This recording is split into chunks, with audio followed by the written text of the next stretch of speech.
నమస్కారం. లక్ష్మి చెప్పే కథలకు స్వాగతం. వీణులతో వీక్షించటానికి సిద్ధం కండి.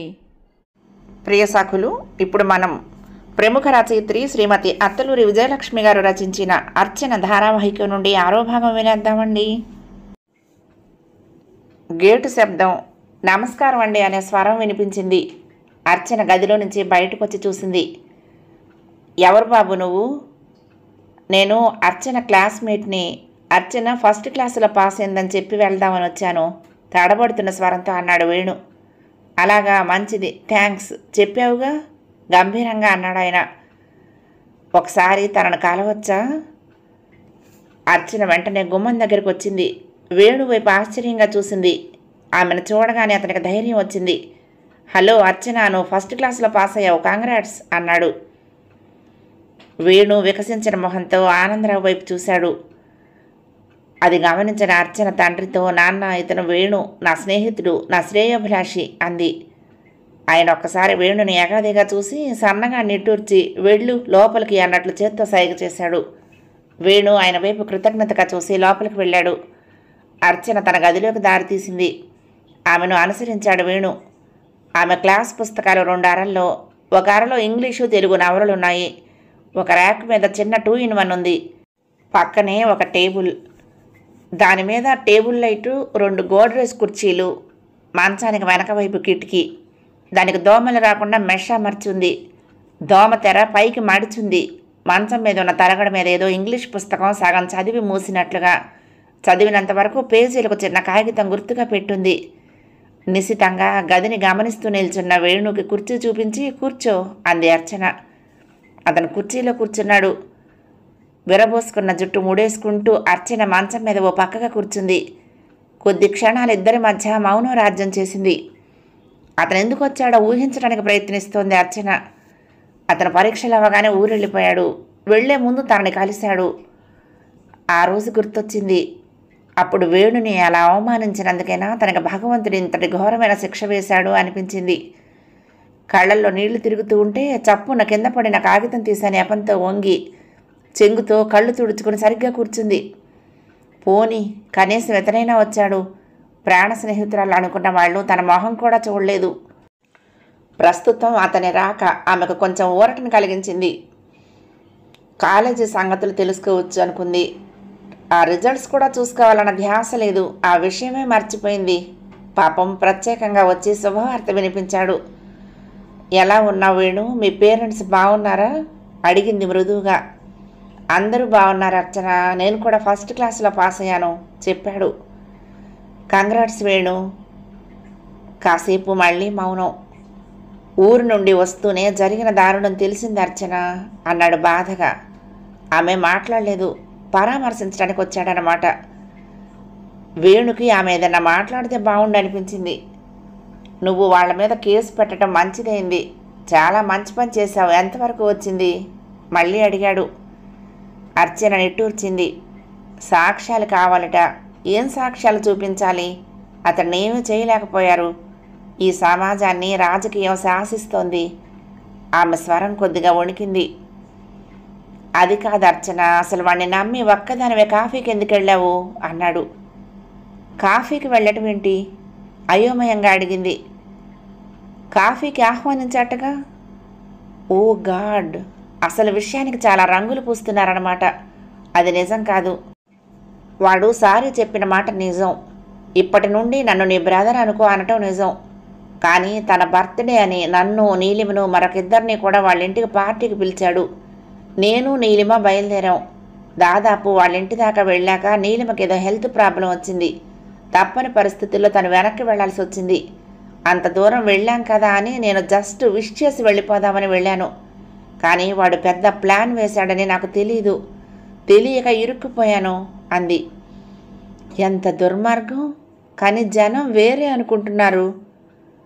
ఏమనుకుంటున్నారు సూటిగా అడిగింది. కోర్టులో ఉందటగా కేసు. కోర్టా? వాడిని కనీసం పోలీస్ స్టేషన్ కూడా పిలవలేదా? అంత గొప్పగా ఉంది మన లా అండ్ ఆర్డర్. నేను ఫర్దర్గా ప్రొసీడ్ అవుదామంటే ఇంట్లో అందరూ నన్ను ఖైదు చేశారు ఇలా అంది. పోనీలే అర్చన, జరిగింది మర్చిపోయి పీజీకి అప్లై చేయి అన్నాడు. మర్చిపోవాలా? వాణ్ణి నేనేం చేయదలుచుకున్నానో చేసి తీరుతాను. వాణ్ణి మాత్రం వదలను. సాక్ష్యాలు కావాలి కదూ, చూపిస్తాను పళ్ళ బిగున అంది. వేణు ఆవేశంగా అన్నాడు. అయినా ఇంకా ఏం సాక్ష్యాలు కావాలి? నిన్ను మెడికల్ టెస్ట్కి పంపించలేదా? మెడికల్ టెస్ట్కా? దేనికి? చిత్రంగా చూసింది. వేణు తడబడుతూ అన్నాడు. అదే రేప్ జరిగినట్టుగా కన్ఫర్మ్. వాట్? గట్టిగా అరిచింది అర్చన.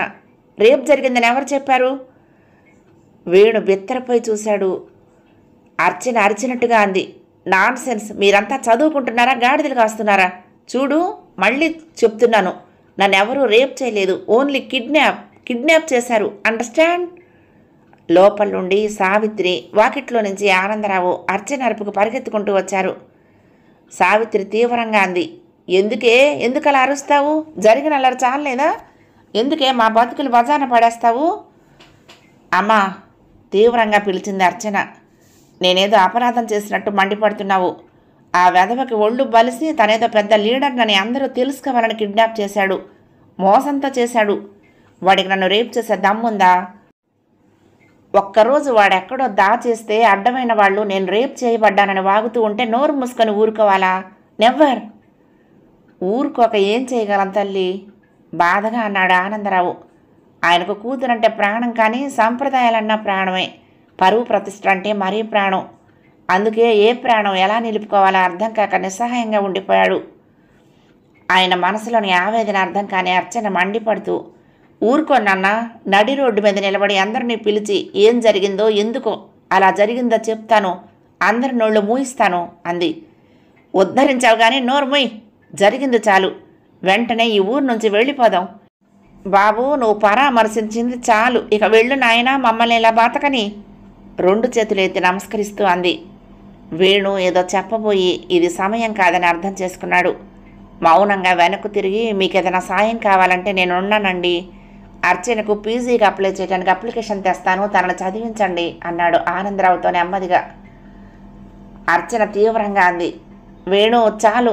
నా కోసం నువ్వు చేసిన త్యాగాలు చాలు. ఇక నీ దారిని నువ్వు వెళ్ళు. నాకేం కావాలో, నేనేం చెయ్యాలో నేను చేసుకోగలను. వేణు ఏదో చెప్పబోయాడు, కానీ అది సమయం కాదనిపించింది. సరే, వస్తాను అర్చన, కానీ నన్ను నమ్ము. ఐఆమ్ యువర్ వెల్ విషర్ అంటూ బయటకు వచ్చేశాడు. వెంటనే పీజీకి 2 అప్లికేషన్స్ తీసుకున్నాడు. ఒకటి తాను అప్లై చేసి మరొకటి అర్చన దగ్గరకు తీసుకువెళ్ళాడు. అడపాదడపా వెళ్తూ ఆనందరావుని, సావిత్రిని మంచి చేసుకున్నాడు. వాళ్ల ద్వారా అర్చనకు కావలసిన సాయం చేసి ఆమె మనసులో ముందు స్నేహితుడిగా, ఒక శ్రేయోభిలాషిగా స్థానం సంపాదించుకుంటే చాలనిపించింది. ఆ దిశగా ప్రయత్నాలు ప్రారంభించాడు. కొంతమేరకు విజయం వైపుగా సాగాయి. అర్చన పీజీకి అప్లై చేసింది. వేణుతో పాటు ఆమె యూనివర్సిటీకి వెళ్ళటానికి ఆనందరావు అంగీకరించాడు. వేణు సాయం తీసుకుని బయటకు వచ్చిన అర్చన హాయిగా ఊపిరి పీల్చుకుంది. నీ మేలు మర్చిపోని వేణు, చాలా థ్యాంక్స్. ఆ అప్లికేషన్ నాకు ఇచ్చి నువ్వు వెళ్ళిపో.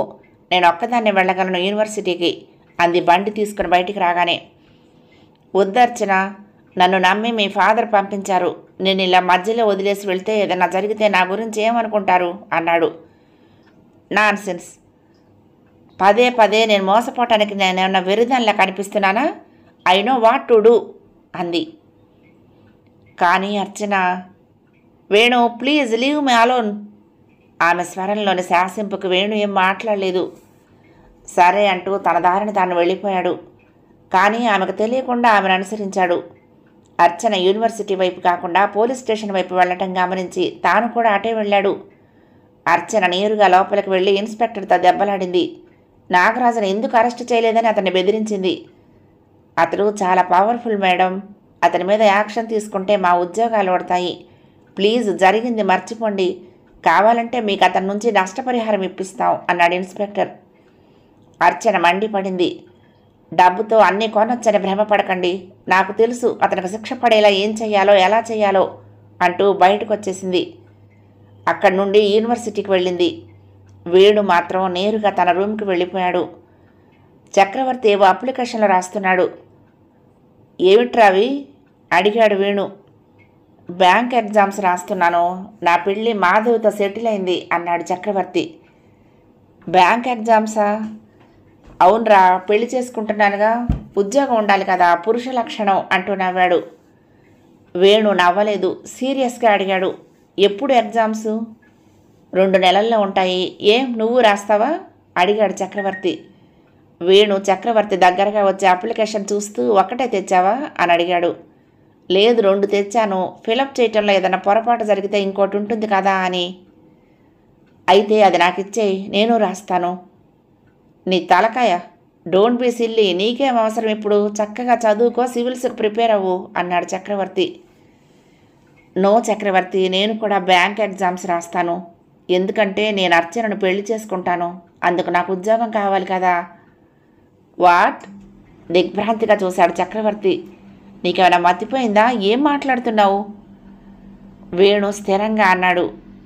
నేను అర్చనను పెళ్లి చేసుకుంటాను చక్రవర్తి.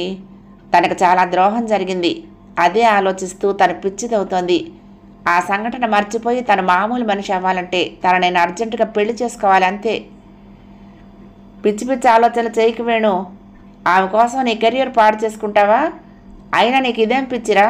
నిన్ను జోకర్లా భావిస్తుంది, గడ్డిపోచ విలువివ్వదు.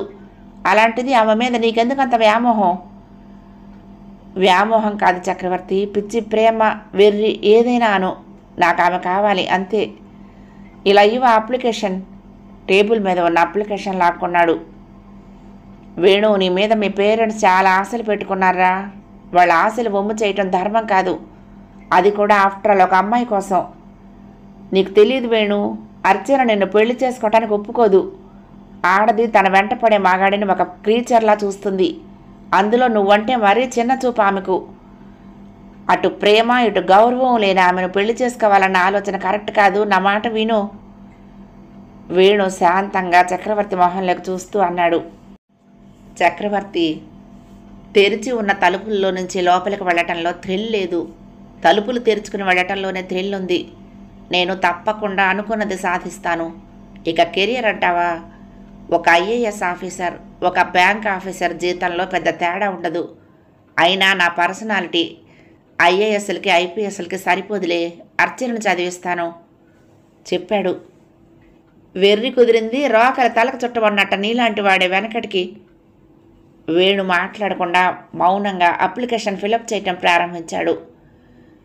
అర్చనకు పీజీలో సీట్ రాలేదు. ఆమె గురించి యూనివర్సిటీలో కూడా చెడ్డగా ప్రచారం జరిగింది. దానికి కారణం చాలామందికి తెలిసినా ఎవరూ నోరెత్తలేదు. వేణు చాలా బాధపడ్డాడు. వేణు, చక్రవర్తి బ్యాంక్ ఎగ్జామ్స్లో సెలెక్ట్ అయ్యారు. వాళ్ళిద్దరికీ పోస్టింగ్ వచ్చింది. వేణుకి హైదరాబాదులో, చక్రవర్తికి వరంగల్లో. వేణు ఆనందానికి హద్దులు లేవు. ఆ విషయం చెప్పి ఆనందరావు సావిత్రుల అంగీకారం తీసుకోవడానికి నిర్ణయించుకున్నాడు. గుడికి వెళ్ళి దేవుడి ఆశీర్వాదం తీసుకొని అర్చన ఇంటివైపు వెళ్ళాడు. అర్చన బాగా చిక్కిపోయింది. తనకెవరూ సపోర్టుగా నిలవకపోవటంతో కృంగిపోయింది. ప్రాణ స్నేహితులు అనుకున్న వాళ్ళు, తోబుట్టు అందరూ వెలేసినట్లు చూస్తున్నారు. నాగరాజును వలలో వేసుకొని ఆడుకుందని, అతని ఆస్తి మీద కన్నేసిందని, అది తెలిసిన నాగరాజు ఆమెను వదిలించుకునేందుకు చాలా తిప్పలు పడ్డాడని రకరకాలుగా అనుకోసాగారు. ముందు ఆవేశంతో రగిలిపోయింది అర్చన. తర్వాత విరక్తిగా నవ్వుకుంది. ఆ తర్వాత ఒక స్థిర నిశ్చయానికి వచ్చింది. ముందు కొన్నాళ్ళు ఈ ఊరు నుండి దూరంగా వెళ్ళాలి. ఆ తర్వాత భవిష్యత్తు నిర్ణయించుకొని మళ్ళీ వచ్చి తన ఆశయం నెరవేర్చుకోవాలి. ఎట్టి పరిస్థితుల్లోనూ నాగరాజును వదిలేది లేదు. అలా అనుకున్నాక ఆమెకు కొంచెం శాంతిగా అనిపించింది. ఆమె ఆలోచిస్తూ ఉండగానే వేణు వచ్చాడు. ఈ మధ్య వేణు రాక కొంచెం బాగానే అనిపిస్తుంది. అందరూ వెళ్ళేసినా అతడు మాత్రం వద్దన్నా ఏదో సాయం చేయడానికి ప్రయత్నిస్తూ ఉంటే నిజాయితీ ఉన్న మనిషి అని అతని పైన ఒక మంచి అభిప్రాయం కలిగింది. వేణు ముందుగా ఆనందరావుతో తన మనసులోని విషయం బయట పెట్టగానే సీరియస్గా వేణుని అడిగాడు. Venu, are you serious? మీ వాళ్ళతో మాట్లాడావా అని. మా వాళ్ళు నా మాట కాదనరు. నిజంగానే నాకు అర్చన అంటే ఇష్టం. నా కళ్ళల్లో పెట్టుకొని చూసుకుంటాను, నన్ను నమ్మండి. తన కోసమే నేను జాబ్ కూడా సంపాదించుకున్నాను. తనకు చెడు జరిగితే నాకు జరిగినట్టే. అర్చనకు తోడుగా నేనుంటాను. వేణు మాటలు విన్న ఆనందరావు సావిత్రి వైపు చూస్తూ, విన్నావుగా, నీ కూతురు నొప్పించే భారం నీది అంటూ వేణు చెయ్యి పట్టుకుని బయటికి తీసుకువెళ్ళిపోయాడు. అర్చన మ్రాన్ పడిపోయింది. ఆమె కాళ్ల కింద నేల రెండుగా చీలి తనను లోపలికి లాక్కెళ్తున్నట్టుగా అనిపించింది. సావిత్రి ఆమెకు కొంచెం దగ్గరగా జరిగి అనునయిస్తున్న స్వరంతో చెప్పసాగింది. నా మాట వినమ్మా. ఈ పరిస్థితుల్లో నుంచి నువ్వు బయటపడాలంటే పెళ్ళే మార్గం. అతను పెద్ద మనసుతో తనంతట తానుగా వచ్చి చేసుకుంటానంటున్నాడు, ఒప్పుకోమ్మా అంది. ఇడియట్స్. ఆడదాని బలహీనతను క్యాష్ చేసుకోవటానికి చూస్తాడు. ఎంతసేపటికి? వీడి మొహానికి నేను కావాలట చస్తే చేసుకోను మండిపడుతూ అంది అర్చన. ఎందుకు చేసుకోవు? పెళ్లి చేసుకోకుండా ఇలా ఎంతకాలం ఉంటావు? మా మానాన్న పడి ఎన్నాళ్ళు మా నెత్తినెక్కి కూర్చుంటావు? ఉగ్రురాలైంది సావిత్రమ్మ.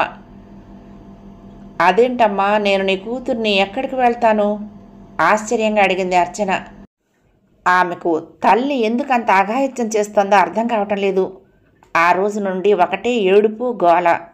అయిపోయింది, పూర్తిగా నాశనమైంది. దీనికి ఇక పెళ్లి కాదు. పెళ్లి కాకపోతే పోనీ కనీసం బాగా చదివించి తన కాళ్ల మీద నిలబడుతుందనుకుంటే చదువు కూడా చట్టుబండలైంది. దేవుడా, ఈ పిల్ల ఏ నక్షత్రాన పుట్టిందిరా నాయనా, దీనివల్ల నాకు ఇన్ని కష్టాలు ఎందుకురా అంటూ శోకాలు పెడుతోంది. ఇప్పుడు ఇలా అంటుంటే అర్చనకు మరీ అయోమయంగా అనిపించింది. ఏంటమ్మా, ఏం జరిగిందని? నా శీలం పోయింది, నా పాతిరొచ్చం పోయింది, నేను చెడిపోయాను అనుకుంటూ ఏడుస్తూ కూర్చునే పాతకాలపు ఆడపిల్లని కాదు నేను. ముందు ఆ వెధవల సంగతి తేల్చి వాళ్ళకి శిక్ష పడేదాకా పోరాడి ఆ తర్వాత నా చదువు, నా భవిష్యత్తు నిర్ణయించుకుంటాను. ఎప్పటికీ ఇలా మీ మీద తిండికి బట్టకి ఆధారపడి బతుకుతానని ఎందుకు అనుకుంటున్నావు? ఇప్పుడు వాళ్ళకి శిక్ష పడేలా చేయాలన్నదే నా లక్ష్యం. ఇదయ్యాక భవిష్యత్తు తీర్చిదిద్దుకునే ప్రయత్నాలు చేస్తాను అంది. చేసావులే. ఏంటే చేసేది? నీకు ఈ సంఘం సంగతి ఏం తెలుసు? ఆవిడ స్వరంలో వణుకు, దుఃఖంతో రుద్ధమైన స్వరంతో అంది. దేవుడు పంపినట్టుగా ఇతను వచ్చి నా మనసులో నేను అనుభవిస్తున్న వేదనకు ఉపశమనంగా తీయటి మాట చెప్పాడు. ఈ అవకాశం పోగొట్టుకుంటే నీకు జన్మలో పెళ్ళి కాదే. కాకపోతే పోనీ అమ్మా, పెళ్ళే నా జీవితానికి పరమావధి కాదు. అయినా ఎందుకలా అస్తమానం నాకు పెళ్ళి కాదేమో అని ఆలోచిస్తావు? ఎందుకు కాదు? నాకేం తక్కువైందని? ఏం తక్కువైందో ఏం ఎక్కువైందో ఇవన్నీ నేను ఇప్పుడు చెప్పలేనమ్మా. నిన్ను ఇంట్లో పెట్టుకోవటం అంటే నెత్తి మీద నొప్పుల కుంపడి పెట్టుకోవటం. మేము శాంతిగా నిశ్చింతగా బతకాలని నీకుంటే నువ్వు ఈ పెళ్ళికి ఒప్పుకొని తీరాలి. నేను ఒప్పుకోను గట్టిగా అంది అర్చన. ఎందుకు ఒప్పుకోవు? తనంతట తానుగా నిన్ను చేసుకుంటానన్నాడు. అతను దేవుడు అంది సావిత్రమ్మ. దేవుడు కాదు, స్వార్థపరుడు. ఒక రౌడీ వెధవ నా మీద పగతో నన్ను ఒకరోజు కిడ్నాప్ చేసి దాచేసిన విషయాన్ని తనకు అడ్వాంటేజ్గా మార్చుకుని నా జీవితం మీద పెత్తనం సంపాదించడానికి, నా మీద తనకు ఏర్పడిన వ్యామోహాన్ని ఇలా తీర్చుకోవడానికి ప్లాన్ చేశాడు. తన ప్రేమను నేను అంగీకరించినందున ఈ సంఘటనకు మసిపూసి మారేడుకాయ చేస్తున్నాడు. అతడు స్వార్థంతో నన్ను పెళ్లి చేసుకోవటానికి నా మీద మీకు ఏవేవో చెప్తే అదే నిజమని నమ్ముతారా? నాకేం జరగలేదని నాకు తెలియదా? అర్చన, ఆడపిల్లకు అంత తెగింపు పనికిరాదు. నీకు మేము ఎంతకాలం అండగా ఉండగలం? ఎంతకాలం నిన్ను కాపాడగలుగుతాము? అందుకే మా మాట విని అంది వచ్చిన అదృష్టాన్ని చేజార్చుకోకు. అదృష్టం జీవితంలో ఒక్కసారి వస్తుంది. ఆ క్షణం తలుపు తీయకపోతే అలిగి వెళ్ళి ఇక ఎప్పటికీ రాదు ఏడుస్తూ ప్రాధేయపడసాగింది సావిత్రమ్మ. అర్చనకి కాళ్ల కింద భూమి కదిలిపోతున్నట్లు అనిపించింది. 2 చేతుల్లో మొహం దాచుకుని పరిగెత్తుకుంటూ లోపలికి వెళ్ళిపోయింది. గుండె లవిసిపోయేలా ఏడవసాగింది. ఎంత నిర్దయ! ఆడదంటే ఎక్కడికక్కడ ఎప్పటికప్పుడు జీవితంలో రాజీ పడటమేనా? చెయ్యని తప్పుకు ప్రతిక్షణం కుమిలిపోతూ ఇష్టం లేని జీవితం అనుభవించాలా? ఇదేం న్యాయం? అసలైనా ఎందుకు తన మీదే అందరూ కత్తి కట్టి బాధపడుతున్నారు? నాగరాజు, వేణు బుద్ధి లేని వాళ్ళు, సిగ్గు శరం లేని వాళ్ళు. కానీ అమ్మ, నాన్న, అన్నయ్య తననే అపరాధిగా చూస్తున్నారు. తనేం తప్పు చేసింది? బాగా చదువుకొని ఉన్నత స్థానం పొందాలనుకుంది. అందుకు వాళ్లేక తన మెదడులో బీజాలు వేశారు. ఇప్పుడు పెళ్లి చేసుకోమంటాను. ఆ నాగరాజు దౌర్జన్యం చేస్తే వాణ్ణి శిక్షించాలి. తననెందుకు పెళ్లి సంసారం అనే జైల్లో పెట్టి శిక్షించాలనుకుంటున్నారు? పెళ్ళంటే ప్రేమ అనురాగంతో కలిసి జీవించడం కాదా? పెళ్ళంటే కృతజ్ఞత. ఇదేం ధర్మం? నాగరాజు చేసిన దౌర్జన్యానికి పెళ్ళే పరిష్కారం అంటూ బలవంతం చేస్తున్నారు. అంతా వాళ్ళిష్టమేనా? తనను కని పెంచినందుకు తన జీవితం మీద పెత్తనం మొత్తం వాళ్ళదేనా? తన జీవితం మీద, తన భవిష్యత్తు మీద తనకేమో హక్కు లేవా? అర్చనకు కన్నీళ్లు కారిపోసాగాయి. ఆ భయంకరమైన నిశ్శబ్దంలో ఆమె భవిష్యత్తుకు ఏకపక్ష నిర్ణయాలు జరిగిపోవటం, ఆ నిశ్శబ్దంలోనే ఆమె జీవితం పైన వేణు ఆధిపత్యం సాధించడం చాలా మామూలుగా జరిగిపోయింది. వెంకటేశ్వర స్వామి ఆలయంలో అర్చన వేణుల వివాహం చాలా నిరాడంబరంగా జరిగింది. ఓ కన్నెపిల్ల ఆశలకి, కలలకి, కోరికల సమాధికి పునాదిరై పడింది. జరిగిన ఏ నేరానికి కూడా పరోక్షంగా కానీ ప్రత్యక్షంగా కానీ కారకురాలి కానీ ఓ ఆడపిల్ల భవిష్యత్తు సంప్రదాయం అనే సంఖ్యలతో, సమాజం అనే బందికానాలో నిర్ణయించబడింది. సర్వం కోల్పోయినట్లు అర్చన, సమస్త ప్రపంచాన్ని గెలిచినట్లు వేణు. అతని తల్లిదండ్రుల దీవెనల కోసం అతని ఊరు వెళ్లారు. కొడుకు ఎవరిన అమ్మాయిని తీసుకొచ్చి హఠాత్తుగా ఈమె నీ కోడలు అని పరిచయం చేయడంతో వాళ్ళు ముందు నిర్ఘాంతపోయారు. తర్వాత ఏం చేయాలో తెలియక మాటలు మర్చిపోయి మౌన విగ్రహాలయ్యారు. తర్వాత కొడుకు మీద ప్రేమతో కోడల్ని కళ్ళ నిండా చూసుకున్నారు. మహాలక్ష్మిలా కళకళలాడుతూ ఇంటి గుమ్మంలో నిలబడ్డ ఆ అమ్మాయిని చూడగానే వాళ్ళ గుండెల్లో పొదుపుకున్న వాళ్ళ ప్రేమ, ఆదరణ మర్చిపోలేనివిగా అనిపించాయి. వారం రోజుల పాటు వాళ్ళ ఆప్యాయత జల్లులో తడిసి హైదరాబాద్ బయలుదేరారు. గోదావరి ఎక్స్ప్రెస్లో కూర్చున్న అర్చనకు తన జీవితం ఎక్కడి నుండి ఎక్కడికి పయనిస్తుందో అర్థం కాలేదు. మనసు, శరీరం అలసిపోయి ఉన్నాయి. ఎంతమాత్రం ఓపిక లేనట్లు నిస్సహాయంగా అనిపిస్తోంది. వేణు తనతో మాట్లాడాలని ప్రయత్నించటం, తిరిగి ఎటో చూస్తూ కూర్చోవటం చూస్తూ ఉంటే అతన్ని కసిగా పొడి చేయాలనిపిస్తోంది. ఎంత తెలివైనవాడు! చాప కింద నీరులా మంచిగా ఉంటూ తన జీవితం పైన ఆధిపత్యం తీసుకున్నాడు. ఎట్టి పరిస్థితుల్లోనూ అతని భార్య కాలేదు, స్థిరంగా అనుకుంది. ఆలోచనలతో బాగా నలిగినట్టుగా ఉంది. కళ్ళు మూసుకుంది. రైలు శబ్దం లయబద్ధంగా వినిపిస్తూ ఉంటే మగతగా నిద్రపట్టింది. ఆ మగత నిద్రలో ఓ కల. తెల్లని రెక్కల గుర్రం మీద, తెల్లని దుస్తుల్లో అందమైన రాజకుమారుడు ఆ గుర్రం దిగి ఆమె వైపే అడుగులు వేస్తూ ఆమె దగ్గరకు వచ్చి మనోహరంగా నవ్వాడు. ఆ నవ్వుకు మతిపోయి శిలా విగ్రహంలా నిలబడిపోయిన ఆమెను తన చేతి స్పర్శతో చైతన్యం కలిగించడానికి కాబోలు అతని అందమైన చెయ్యి ఆమె చేతిని అందుకుంది. ఇంతలో వేగంగా వచ్చిన ఓ పక్షి ఇద్దరి చేతుల మీదుగా రివ్వుని ఎగిరింది. ఆమె చెయ్యి విరిగింది. తల ఎగిరిపడింది. ఆ పక్షి రెక్కల నుంచి నిప్పురవ్వలు రాలిపడి మంటలుగా ఎగసి, ఆ మంటలో అందమైన పూల తోట కాలిపోతోంది. మంటలు ఆకాశానికి ఎగసిపడుతున్నాయి. ఉలిక్కి పడింది అర్చన. రైలు శబ్దం చాలా భయంకరంగా ఉంది. ప్రయాణికులంతా గాఢ నిద్రలో ఉన్నారు. వేణు కూడా ప్రశాంతంగా నిద్రపోతున్నాడు. వేణు తల దగ్గరగా ఉన్న మంచినీళ్ల బాటిల్ తీసుకుని గటగట తాగేసింది. మోకాళ్ల చుట్టూ చేతులు చుట్టుకుని గొవ్వలా ఒదిగి కూర్చుని బయటికి చూడసాగింది.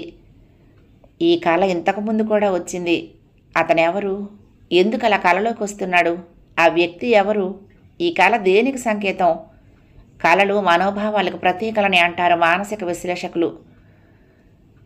తన మనసులో చాలా కాలంగా కలుగుతున్న భావ పరంపరలకు ఇవి సంకేతాలా? అతను కేవలం కలలో వ్యక్తి కాదు, తనకు తారసపడ్డాడు. ఒకసారి కాదు, చాలాసార్లు. ప్రతిసారి కళ్ళతోటే మాట్లాడి వెళ్ళిపోయాడు. కానీ తన మనసులో మాత్రం అలజడి రేపాడు. ఆ అలజడే తనకు మనశ్శాంతి లేకుండా చేసింది. ఆ అలజడే తనను పిచ్చిదాన్ని చేసింది. ఎందుకు ఇలా జరుగుతోంది?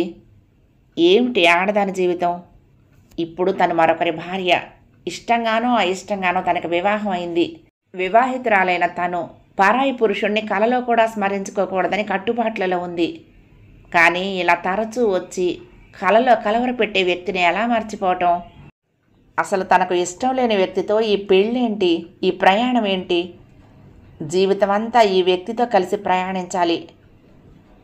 తనకి పెళ్ళే ఇష్టం లేదని, అసలు అతనంటేనే ఇష్టం లేదని వేణుకు చెప్పాలి. ఎంత చెప్పినా అతను అర్థం చేసుకోలేదు. ఎందుకింత మొండిగా తనని ఇలా బంధించాడు? ఎలా ఈ బందికానాలో నుంచి బయటపడటం? అర్చన వేణు వైపు చూసింది. ప్రశాంతంగా ఒకంత గర్వంగా నిద్రపోతున్నాడు. అనుకున్నది సాధించానన్న తృప్తితో నిద్రపోతున్నాడు. అతనికి భారీగా బతకాలి. తనకిష్టం లేని వ్యక్తికి ఈ శరీరాన్ని సమర్పించుకోవాలి. అతనితో కలిసి భోజనం చేయాలి, అతనికి వండి పెట్టాలి, సేవలు చేయాలి. ఇవన్నీ తను చేయలేదు. మనసు చంపుకొని అస్సలు చేయలేదు. జీవితంలో తను చాలా అసహించుకునే పదం రాజీ. ప్రతి విషయానికి రాజీ పడుతూ బతకటం తనకి ఎంత మాత్రం ఇష్టం లేదు. ఇప్పుడు వేణుతో రాజీ పడి బతకపోతే ఏం జరుగుతుంది? బతికితే ఏం జరుగుతుందో తనకు బాగా తెలుసు. అర్చన చచ్చిపోతుంది. మరో అర్చన చీము నెత్తురు మనసు అనుభూతులు లేని అర్చన మిగులుతుంది. వేణు అనే అతని జీవితం అనే ప్రయోగశాలలో రకరకాల పరిశోధనలకు ఉపయోగపడే అస్థిపంజరంలా బతికుంటుంది. ఆ బతుకంటే తనకు అసహ్యం. అలా బతకటం కన్నా చావటం తనకిష్టం. బతుకంటే అందంగా బతకాలి, హాయిగా బతకాలి, ఆకాశంలో స్వేచ్ఛగా ఎగిరే పక్షిలా బతకాలి, నచ్చిన వ్యక్తితో జీవితాన్ని పంచుకొని నచ్చేలా అతను మెచ్చేలా బతకాలి.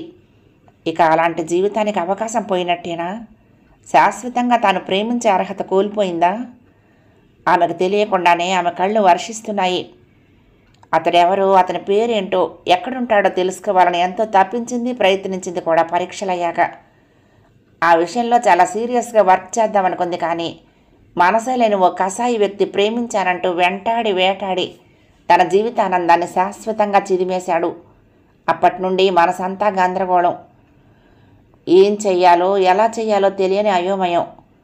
అత్యంత స్వల్పకాలంలో ఎంత భయంకరమైన మార్పు చోటు చేసుకుంది ఈ జీవితంలో.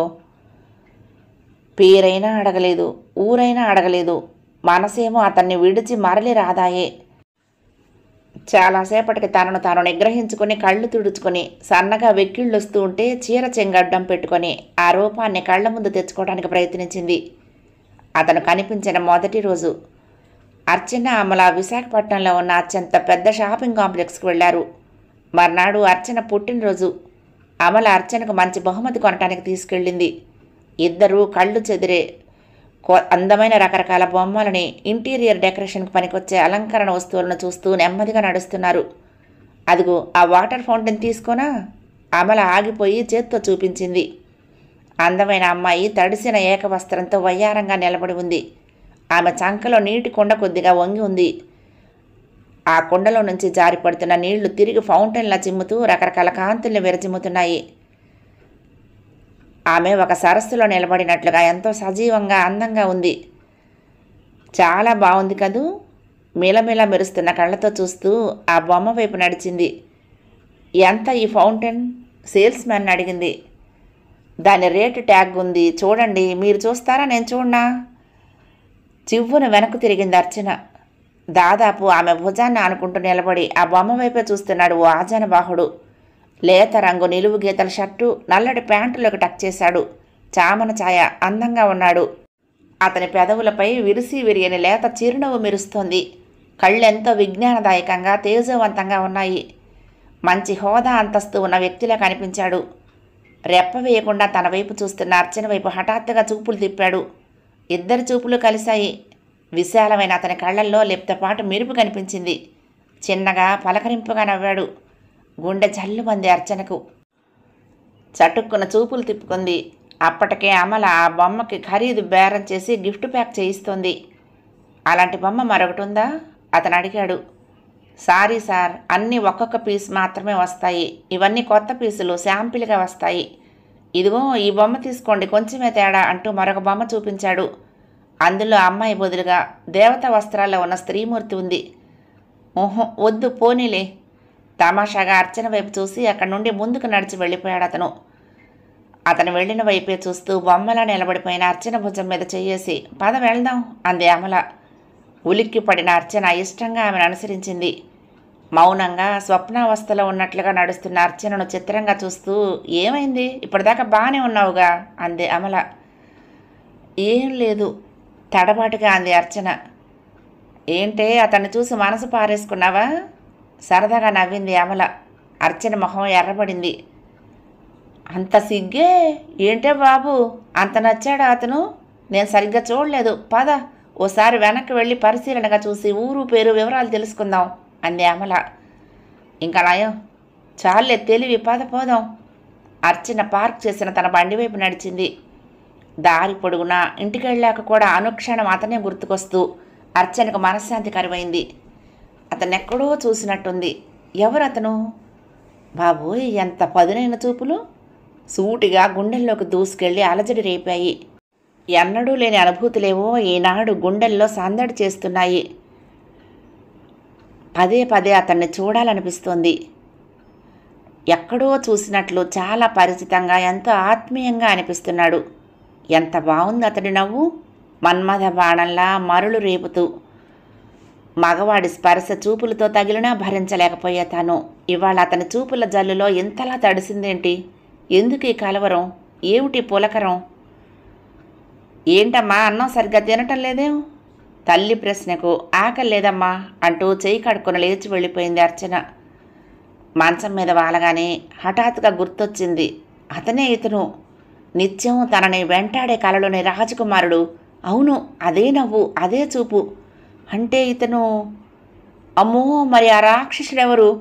తామిద్దరూ ఏకమయ్యే సమయంలో తన చెయ్యి విరగ్గొట్టినవాడు. ఇవాళ మళ్ళీ ఆ కాల వస్తే తెలిసిపోతుంది. అమ్మో, మళ్ళీ కాల. వణికిపోయింది అర్చన. ఆ రాత్రి అవే ఆలోచనలతో ఆమెకు శివరాత్రి అయింది. ఆ తర్వాత మళ్ళీ అతను ఒక సినిమా థియేటర్లో కలిశాడు. ఇంటర్వెల్లో కాఫీ తాగటానికి వెళ్తే అక్కడ జనం మధ్య అతను, అవే చూపులు, అవే కళ్ళు, అదే నవ్వు. తర్వాత సినిమా చూడలేకపోయింది. మధ్యలో వెళ్ళిపోదామనుకుని కూడా చివరిదాకా ఉంటే మళ్ళీ ఓసారి అతను కనిపిస్తాడన్న ఆశతో ఉండిపోయింది. కానీ అతను కనిపించలేదు. అర్చన మూడు మారిపోవటం చూసి అమల ఏమైందే సడన్గా అడిగింది. అర్చన చెప్పాలనుకుంది కానీ పెదవి దాటి మాట పెగల్లేదు. అలా 4-5 సార్లు అతను కనిపించాడు. ప్రతిసారి అర్చన మనసులో అలజడి రేపుతూ మాయమవుతున్నాడు. ఒకసారి అతనితో మాట్లాడాలి అనుకుంది. కనీసం అతనన్నా ఓసారి పలకరించవచ్చుగా. తను ఆడపిల్ల, తనకు సిగ్గు మొహమాటం. కానీ అతనికి పరిచయం అయితే తన కళ గురించి చెప్పి, నా కళలో కనిపించే రాజకుమారుడు నువ్వే అని చెప్పొచ్చు. ఆ కళకు అర్థమేమిటో అతన్నే అడగొచ్చు. ప్రతిసారి జనం మధ్యలో కలవటం, తిరిగి చూసేలోగా మాయమవటం. ప్రశాంతంగా ఉన్న అర్చన మనసు కల్లోల సముద్రమయ్యింది. ప్రణయ జ్వాలలు రేగిన దండకారణ్యంలా, వలపు ప్రభంజనంలా శాంతిని ప్రశాంతిని భగ్నం చేస్తూ, అలజడిని అశాంతిని ఆహ్వానిస్తూ, ప్రేమ గురించే ఆలోచించని ఆమె మనసులో ప్రేమ ఓ వాయుతరంగంలా ప్రవేశించింది.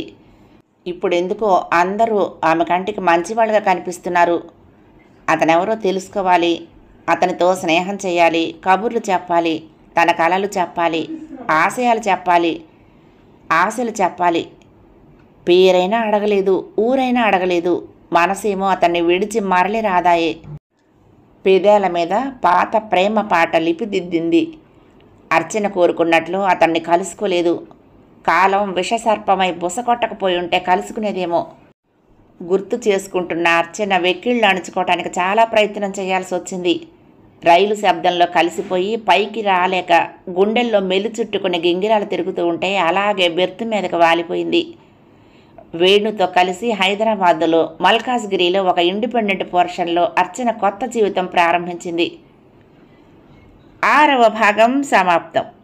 ప్రియ సఖులు, ఈ కథ మీకు నచ్చితే తప్పకుండా లైక్ చేయండి, షేర్ చేయండి, కామెంట్ చేయండి, సబ్స్క్రైబ్ చేసుకుని నన్ను ఎంకరేజ్ చేయండి. ఉంటానండి. ప్రేమతో లక్ష్మి, కృష్ణాతీరం, దుర్గమ్మ సన్నిధానం. నమస్తే.